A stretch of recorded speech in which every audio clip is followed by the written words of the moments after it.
Now, I have with me a copy of the transcript of the interview yesterday with the lawyer of the former undersecretary. Nothing in the transcript, Congressman Levista, says that the missing documents are with the DPWH. Why would you think that it's with the DPWH, Congressman? Actually, thank you for allowing me to read from the transcript of your interview. Attorney Divina Gracia said, when we asked her where the files are, sinabi niya it's all with the DPWH. She left it all there after she resigned. And then I think it's in the latter part of the interview. Mm-hmm. Yeah, so I can apply it to be staff of ANC and help prepare this. Grabe ka naman, Cogniviste. Papalitan na daw niya yung mga staff ng ANC. Kasi napapahiya yung reporter nila eh. Tawag dyan, Karma. Karma. Si Carmina na Karma. Kaya baka ni Carmina hindi mo murakin ni Miss. Nagtanong pa, Sir, saan banda din yung sinasabi mo kung nasa DPWH yung isang parte ng interview? Eh nasa dulo, naririnig niyo yung papel. Hinahanap ni Carmina. Wala. Naghahanap ako. Hinahanap niya. Kasan lang. Yan ang napapala mo. Dahil sa kayamakan mo, hindi ka man lang nag-ready. Di ba? Kasi ang sabi dun sa earlier part of the interview, was it in the office or did she take it out of the office? She took it out. That's according to Divina Gracia. So could it be in their home? What did the family say? The family says they looked for it in the house and it's not there. I think a nice clarification that she made was that what she took out were copies. But I'm not sure if the original copy is with DPWH or a copy of it, but you can kindly check her transcript. Again, I have it in front of me. When we asked her where the files are, sinabi niya, it's all with the DPWH. She left it all there after she resigned. And it was Ms. Karen Davila who said, so technically speaking, it would be with Secretary Vince Dizon. It should be under his jurisdiction now. But no confirmation. It's just a speculation that it's with him. No, it's a claim by Yusek Cabral, relayed by her lawyer, that she left it all there after she resigned. Talagang kinipilit pa eh, no? Talagang kinipilit pa, the speculation lang eh. Halatang kargado, mahaba yan eh. Halatang kargado. Diba? Lawyer na yung nagsasabi ni speculation pa rin. Diyos mo naman, Carmina, 2026 na. At yun na mga bayan. Pag-usapan niya po natin, ito po ang naging interview po ni Congressman Leviste dito po sa ANC, dito kay Carmina. Si Carmina, mga kabayan, ito po yung lagi na pong namamalita dahil sa obvious po na sagad sa buto na pagiging bias. Panoorin po natin mamaya. Panoorin po muna natin ito pong hamon ni Katon Jing dito po kay Secretary Prasco, mga kabayan. Dahil nga, mga kabayan, bagsak po yung turismo sa ating bansa. At nakikita po natin na mismo ito, kahit yung Canada, nag-offer na po ng visa free sa mga Pilipino. Samantalang yung bansa natin, wala po ginagawa. Kaya ito, mga kabayan, kung bago ka pa nga lang sa akin channel, huwag mo kalimutan i-hit and like at subscribe button para updated ka sa mga uploads ko araw-araw. Umpisahan na po natin, mga kabayan. Napag-usapan ko na rin mag-isa kahapon ganun yan. ba? Nabanggit mo Kaya ba? nga inahamon natin si Secretary Cristina Frasco at mukha naman pagbibigyan tayo. Secretary, na sige nga. makausap natin siya. Kayo nga ang magpaliwanag dyan. Dahil wala, napakababa ng tourist arrival natin eh. Sa first 8 months ng 2025 sa Southeast Asia, isa tayo sa pinakamababa with only 3.9 million visitors. Mario Yung tayo Mga kabayan, tama naman po. Tama naman po yung sinabi ni Katon Jing eh. Tayo po, yung pinakamababa. Kabaliktaran po, nung panahon po ni Pangulong Duterte. May epekto po ba yung pamumuno ng isang presidente sa isang bansa sa kalalabasan ng ganda ng turismo ng bansa niya, meron po. Malaki po yung epekto ng pagiging maayos sa presidente. Sa panahon ni Pangulong Duterte, ano po, natokhang po yung mga bangag, yung mga adik, yung mga magnanakaw, natakot, di ba? Wala po mga snatcher. Sabihin na, marami daw namatay. Marami naman talaga. Pero ang mga namatay, mga adik, mga drug pusher, di ba? Mga nanlaban. Yan po. Pero ngayon po, sa panahon natin ngayon, ang mga namamatay, oposisyon, di ba? Mayor. O, yan po yung mga namamatay. Barangay tanod, barangay captain. Naghanap na naman yung krimen. Ang dami na naman po mga bangag. Diba? Sa administrasyon, may bangag, ayaw magpa-herbolic illness. Yan po. Kaya bumabagsak. Kaya po bumaba yung, kaya bumaba yung turismo sa bansa natin. Tuloy mo ka ito, Jing. Thailand, Malaysia at iba pa. Nako. Nasa 20. milyon na. 20 mil. Ay, grabe. Pataas. Ay, grabe. 20 milyones Ay, pataas nako. ang arrival sila.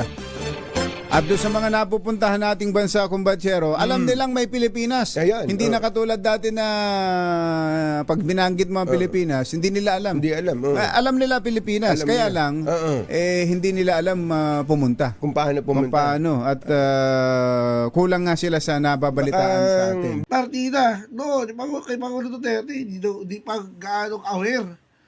Ha, itong mga foreigners sa Pilipinas, ngayon, aware na. Pero, ayaw pumunta.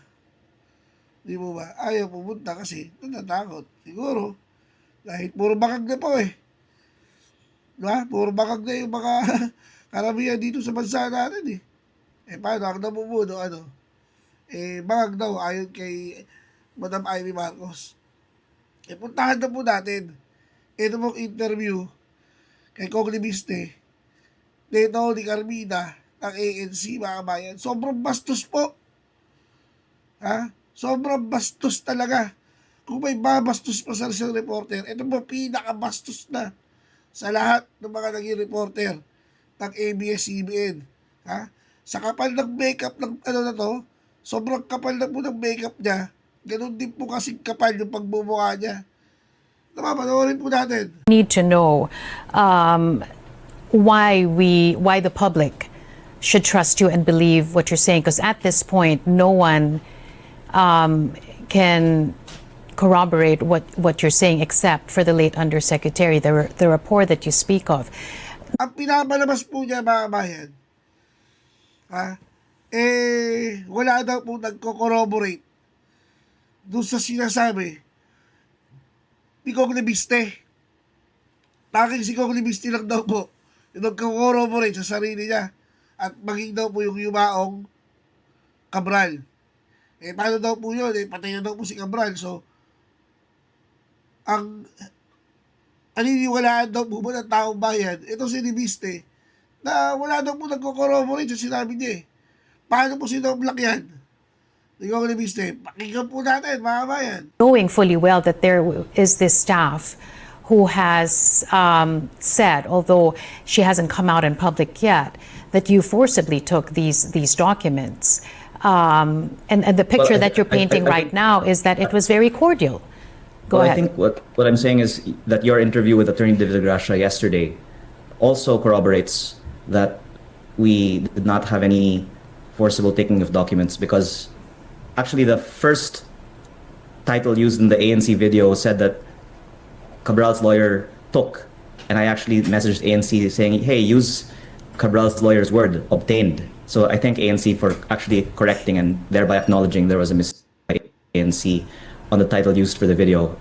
You can check that ANC actually changed the title. Di ba? Mahiya ka ngayon. Mahiya ka ngayon. Ano po sabi, mga bayan? Kasi, siyempre, hindi naman po lahat dito sa ating channel, hindi nakakaintindi po ng English eh. Di ba? Intindihin na lang po natin. Kaya ipapaliwanag ko po sa inyo, ha? Ang pinupunto po nito, netong reporter na to, wala daw pong nagko-corroborate sa sinasabi ni Congressman Limiste. Pero ano po sabi ni Congressman Limiste? Kakatapos lang ng interview nyo kahapon eh. Diba? Doon sa lawyer ni Cabral. At sinasabi niya na hindi ko naman pinuwersa. Walang pabuwersa na nangyari.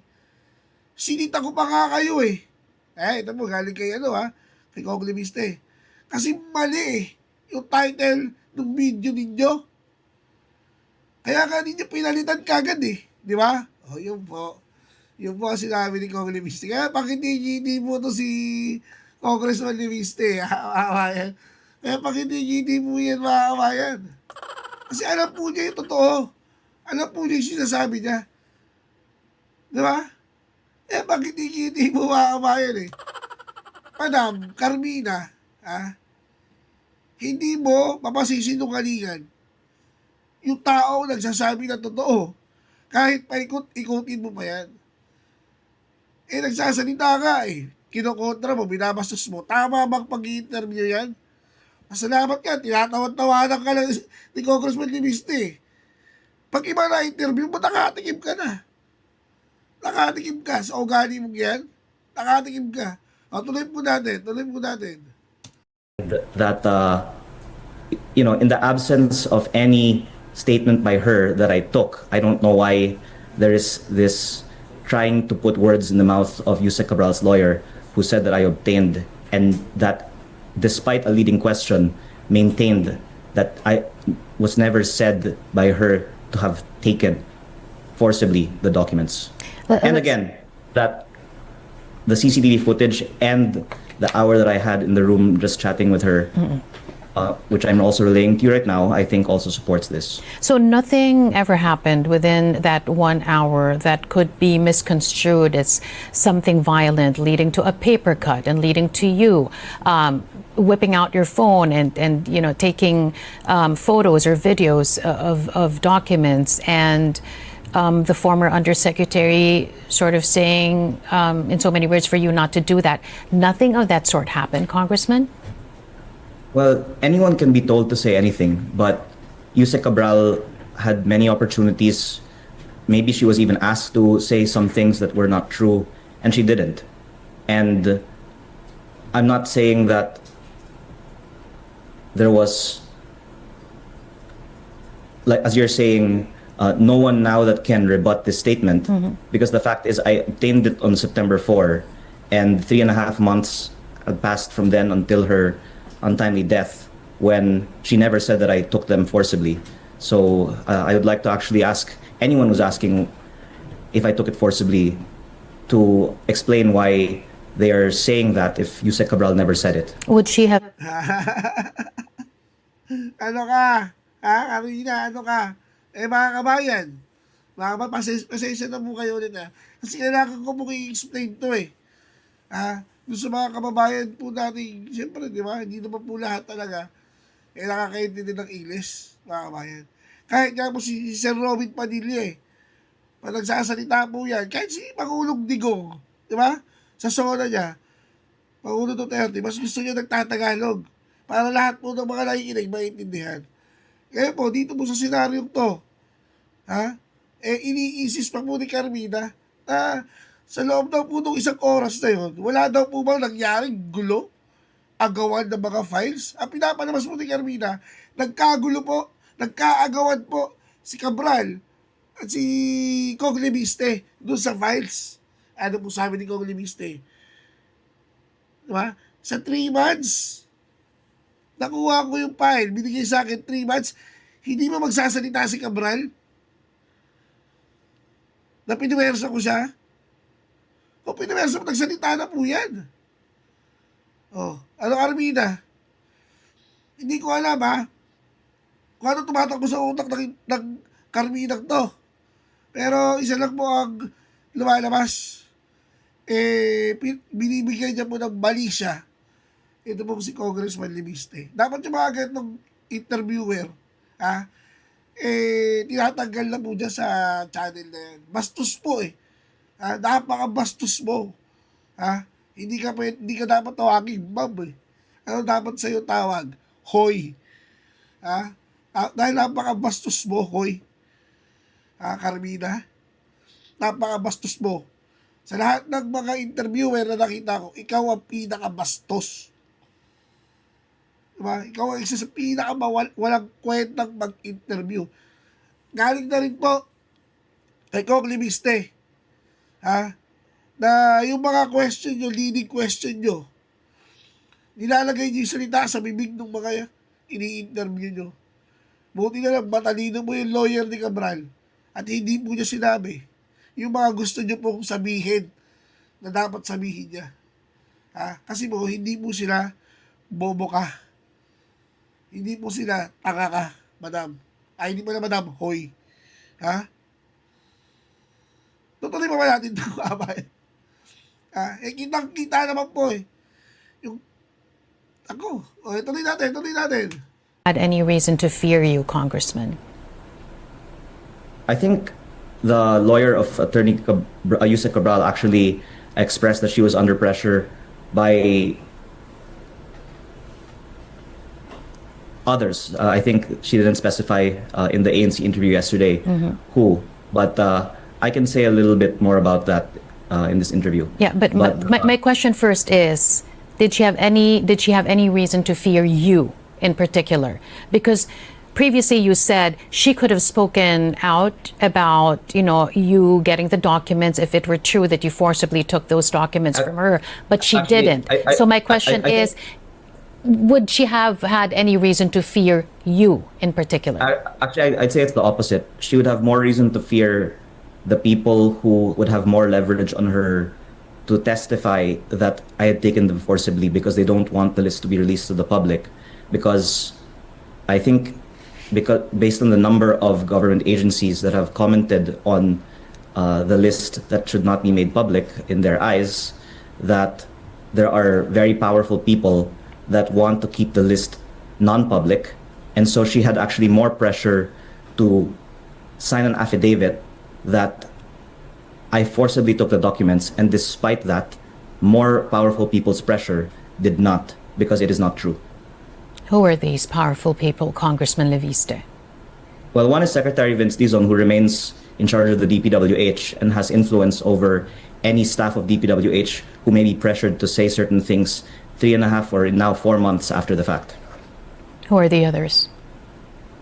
The people that maybe are also on the phone with Secretary Vince Dizon, telling him to deny that he authorized to give me the files in September 4, even if 4 months had passed almost, until he suddenly turned it around and said, even after I had previously said that the files were authorized by him to be given to me, to release the files. Help us make sense of it, Congressman Leviste, because the pronouncements of the Secretary don't reconcile with what you're saying.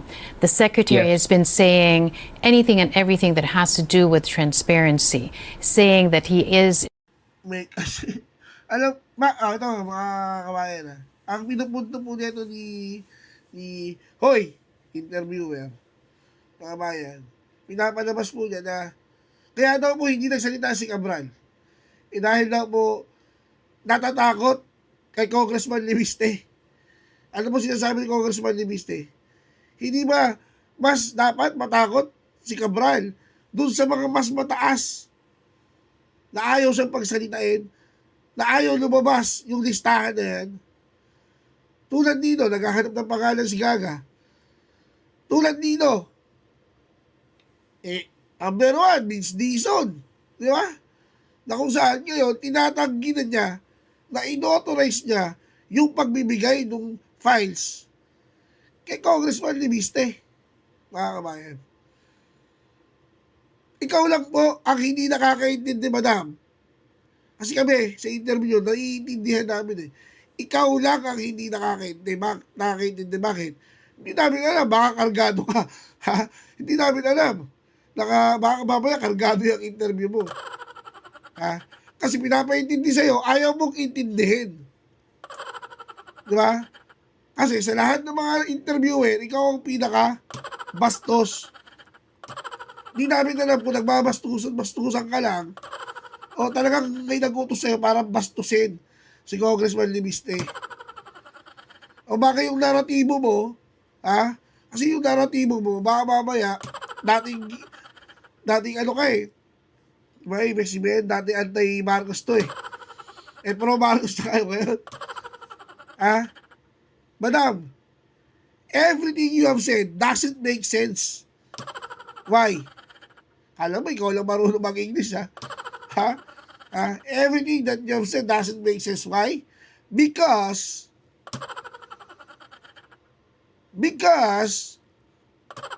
Tagalogin ka naman. Kasi, ayaw mong intindihin yung sinasagot sa'yo ni Congressman Liniste. Yun lang po yun, madam. Ay, hoy pala. Hoy, interviewer. Yun lang yun. Ayaw mong intindihin. Kaya lumalabas sa'yo, it doesn't make sense kasi ayaw mong intindihin. Tuloy pa ba natin to, mama? Tuloy natin. Instituting institutional reforms so that any administration that will come after him will not have to deal with what's happening or with what happened. Reconcile that with what you're saying, that he's one of the powerful people who's sort of trying to suppress the truth. Go ahead. Thank you for allowing me to cite some of the things that Attorney Divina Gracia said in her interview yesterday. First, as I said a while ago, that I obtained documents, and despite the leading question, she said they were not taken forcibly, according to Yusek Cabral. And then she said there are 6 boxes of documents, and that she has seen a document among them that's ostensibly similar to the document released by Congressman Leviste, and that the documents relate to the budget of DPWH for 2023 to 2025, including requests, notes from the Secretary, which would be Secretary Bonoan, names of proponents, tabular lists of projects, and that the files are all with the DPWH. And she is not sure why the files are being looked for from her, because the files, according to Yusek Cabral, were all left with the DPWH. And so I hope you will understand that I believe the more appropriate interview that ANC should be having is with DPWH to explain why the 6 boxes worth of documents that Attorney Divina Gracia said on ANC yesterday are with the DPWH are not being released to the public, which include, again, names of proponents for projects from 2023 to 2025. Congressman Leviste, let me just go back to the question I asked you, point blank. Do you think, well, I mentioned who are these powerful people, and you said Secretary Vince Dizon is one. My follow-up question was, why would Secretary Vince Dizon suppress the truth? Do you believe that he's doing so, and if so, why? Yes. So first, I would like to allow your readers to clearly see the lawyer of Attorney Cabral said there are 6 boxes of documents, and they are with the DPWH, and they have not yet been released to the public. So I don't think I need to be asked if I think the DPWH is suppressing the truth. The lawyer of Yusek Cabral said there's 6 boxes. They have not been released to the public. I think you can clearly say then that the truth is being withheld. Maybe that's the more precise term to use. Why? Because as the lawyer of Yusek Cabral said, this includes names of proponents for the projects of the DPWH from 2023 to 2025. And as I and others who also have copies of the files, and it's not just me, have said, this includes almost everyone in the legislature, but also at least 5 cabinet secretaries, undersecretaries, and other private individuals. And I actually don't think it's just one person. It's anyone who has not yet disclosed that they are the proponents of projects who would be revealed if this list comes out, that wouldn't want the list to come out and would have an incentive then to pressure the people who are in possession of the list in the DPWH today for the list not to come out.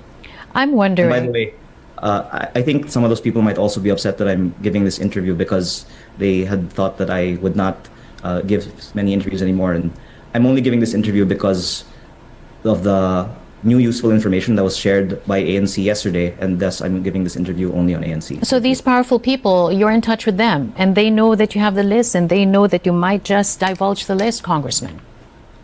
Yes, but I am waiting for the DPWH to divulge or to explain why they have not divulged. And I believe that Secretary Vince Dizon is back from Europe now and might be able to answer to the public why the 6 boxes of documents disclosed by Attorney Divina Gracia have not yet been divulged. Let's get into that right now. I have with me a copy of the transcript of the interview yesterday with the lawyer of the former undersecretary. Nothing in the transcript, Congressman Levista, says that the missing documents are with the DPWH. In fact, the lawyer said that the family doesn't know where they are. They don't know where it's stashed at the moment. They're trying to figure that out.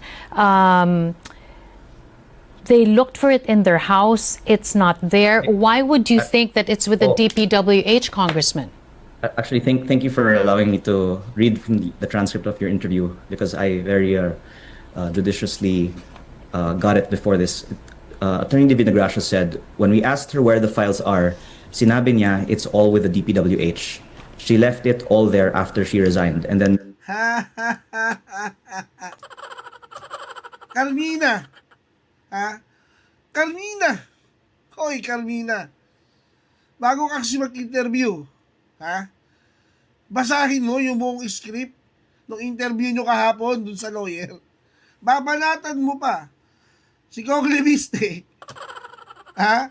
Na sasabihin mong wala doon, na sinabi ng lawyer na hawak ng DPWH yung mga files, yung 6 na box. Ha? Papanabasin mo pa na nagsisinungaling si Kong Leviste? Kunyari ka ba, tinitignan mo, ito yung script namin kahapon doon sa interview sa lawyer ni Cabral. Wala naman dyan sinabi. Mas handa po sa'yo eh. Ano sabi niya sa'yo? Hinahantay ko lang na sabihin mo yan sa akin. Ha? Hinahantay ko lang na sabihin mo yan sa akin. Ha? Basag! Basag ka, Carmina. Ha?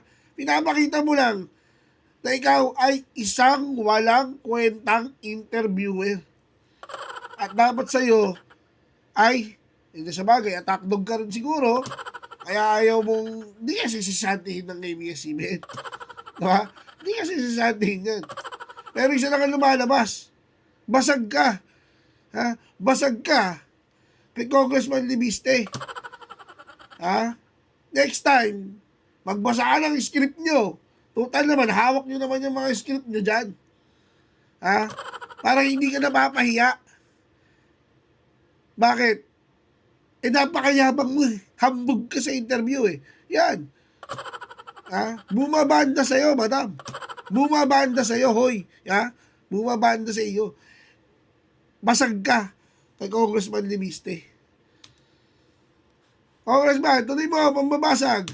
Karen Davila said, so technically speaking, it would be with Secretary Vince Dizon. It should be under his jurisdiction now. And Attorney Divina Gracia said, yes, that's why we find it odd that they're fixated, obsessed with the cell phone, when whatever they seek to find it in the cell phone should be in the files of the DPWH. Yeah, hanapin Which mo. timestamp are you reading? I think it's in the latter part of the interview. Mm-hmm. Yeah, so I can apply it to be staff of ANC and help prepare this. Grabe ka naman, Kong Leviste. Grabe ka naman. Ha? Mga kabayan. Ha? Patawa-tawa na lang si Congressman Leviste, mga kabayan. Papalitan na daw niya yung mga staff ng ANC. Kasi napapahiya yung reporter nila eh. Tawag dyan, karma. Karma ka. Si Carmina na karma. Kaya baka ni Carmina hindi mo mura kinibis. Nagtanong pa, Sir, saan banda din yung sinasabi mo na nasa DPWH yung sa parte ng interview? Nasa dulo. Naririnig niyo yung papel. Hinahanap ni Carmina. Walang. Naghahanap maawain. Hinahanap niya. Nasaan daw? Yan ang napapala mo. Dahil sa kayamakan mo, hindi ka ba na nag-ready? Di ba? Yan kasi yung advantage mga kabayan. Kasi itong mga interviewer ng ANC, mga Indisero eh. Di ba? Pag Indisero, tinapunan ka lang ganyan at hindi ka sanay mag-Ingles, nakakabahan ka eh. Nagkamali ka kay Kong Leviste. Indisero din eh. At matalino ba, alam niya, handa siya na pwede yung sibakin siya dyan sa interview. O, edi mas ready siya kaysa sa inyo. Wala niya. Basag eh. Basag na basag eh. O, hindi natin makabayan na kayo. Oh. Cell phone when whatever they seek to find it in the cell phone should be in the files of the DPWH. Which timestamp are you reading? I think it's in the latter part of the interview. Yeah, so I can apply it to be staff of ANC and help prepare this materials for the interviews. But that's in the transcript. Yeah, but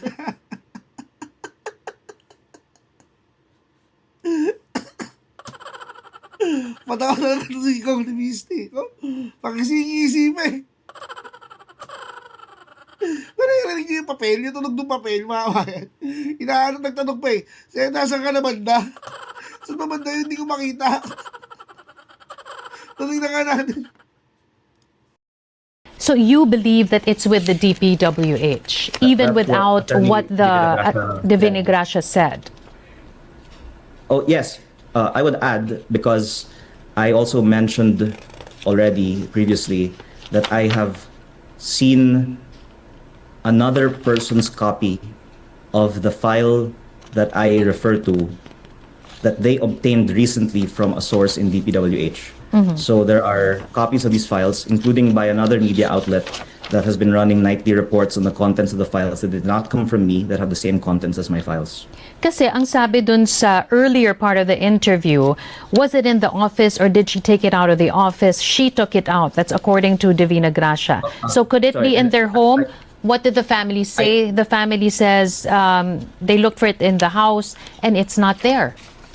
I think a nice clarification that she made was that what she took out were copies, but I'm not sure if the original copy is with DPWH or a copy of it, but you can kindly check her transcript. Again, I have it in front of me.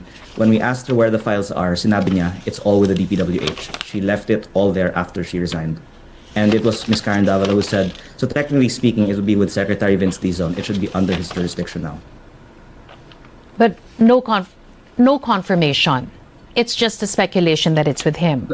No, it's a claim by Yusek Cabral, relayed by her lawyer, that she left it all there after she resigned. Talagang kimipilit pa eh, no? Talagang kimipilit pa, the speculation lang eh. Halatang kargado, mga kabayan eh. Halatang kargado. Diba? Lawyer na yun nagsasabi, sasabihin speculation pa rin. Diyos mo naman, Carmina, 2026 na. Ano bang New Year's resolution mo? Pagsabit ng January, next year, magsisinungaling na ako, kakargahan ko lang. Pagpapakayaman ako. 2026 na, madam. Hoy, Carmina, naririnig mo ba yung sarili mo? Yung attorney na nga eh. Cabral na nagsasabi na sa DPWH, sasabihin mo pa rin yan, spekulasyon. Pusag ka na naman. Nakakainis ka na. Hindi ko alam kasi kung nagbobo. Di ba ganun daw yun? Talaga bang bobo ka? O tanga ka? O nagtatanga-tanga ka lang, nagbobobohan ka lang? May ganun eh. Di ba? Para pag sinabi sa'yo, ito, bibigyan kita ng pera. Hindi ko sinasabi siya, ha? Pero may ganyan eh. Bigyan kita ng pera, ha? Pag bububuhan ka, magtanga-tangahan ka. Sige, magtatanga-tangahan ako. Diba? Di ba sa TikTok, nagtatanga-tangahan na lang minsan. Sumasayaw na lang po eh. Kasi may sweldo. Diba? May sweldo. Hindi natin naman. Diba? Sinabi na nga sa'yo, balikan mo kasi yung mga transcript, madam. Balikan mo. Hanggang ngayon, naghahanap ka pa rin sa transcript mo. Pagalitan mo na yung staff mo. Pagalitan nyo na yung staff nyo dyan sa ANC. Pinapahiya ka na maingay. Hanggang ngayon, naghahanap pa rin. Naririnig ko yung papel eh. Gumaganon eh. Sko po. Wala pa tayong gitna oh. Part 1 na lang to. Kasi 30 minutes ang haba na eh. Pag in-upload ko to sa YouTube, 1 hour, hindi na ito tatanggapin ng YouTube eh. Hindi naman tayo naka-live eh. Susunod, mag-live na lang ako pag ganito eh, kahaba eh. Kala ko sasagitan lang natin to. Iba-ibayin natin tong ano ni Carmina. Nakakabobo talaga mga bayan. Sobra. Sobra. Ha? O magkita-kita tayo sa part 2 ha. Magkita-kita mo tayo sa part 2 na ito. Agad dyan po muna. Paalam.